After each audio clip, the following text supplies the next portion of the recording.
Last week, I read that Alabama Supreme Court Justice Jay Mitchell resigned. He was the one who quoted the Bible in the ruling that said frozen embryos are human beings. I thought, why did he resign? Then I saw he was running for Attorney General. Great. Well, it can't get no worse than that, I thought. And then Tommy Tuberville announced he was running for governor. Son of a bitch. It's like throwing a lit match into a burn barrel that's filled with cow manure, hog slop, and old tires. Tommy shouldn't even be our senator, let alone our governor. He doesn't even live here. But I know that doesn't matter to the folks who are super concerned with election integrity. That R beside his name is all the integrity they care about. And I know the state Democratic Party will be too busy fighting amongst themselves to fight the GOP. Well, it'll be Joe Reed and Randy Kelly fighting against their own party.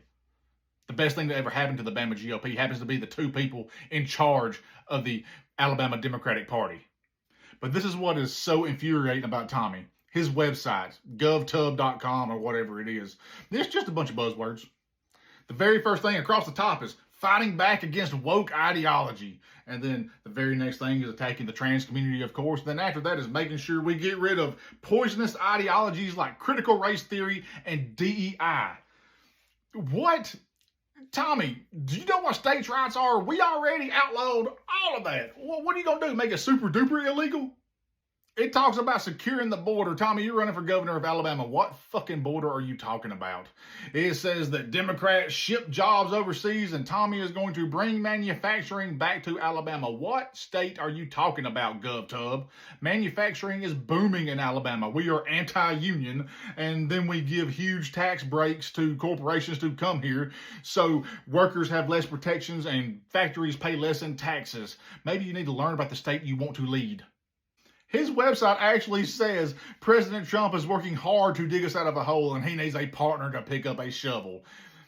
What happened to states' rights? What happened to we dare defend our rights? What happened to keep the federal government out of our lives? Shit, I thought Kay Ivey was running against Joe Biden in 2022. She had one commercial where she said, my mama always said if I didn't have anything nice to say, I shouldn't say anything at all. So this is what I have to say about Joe Biden. And then she just sat there in silence. And at the very end, she said, poor Joe, bless his heart. But now all the states' rights folks are going to be all about the federal government in Alabama. And all it takes is an R beside a name, some buzzwords, and a carpetbagger from New York City. I'm trying to stay cup half full, though. He could have stayed in the Senate forever. Governor has a 2-term limit. So worst case scenario, he does 2 terms. That Kay Ivey commercial was low-key hilarious, though. Hallelujah and roll tide.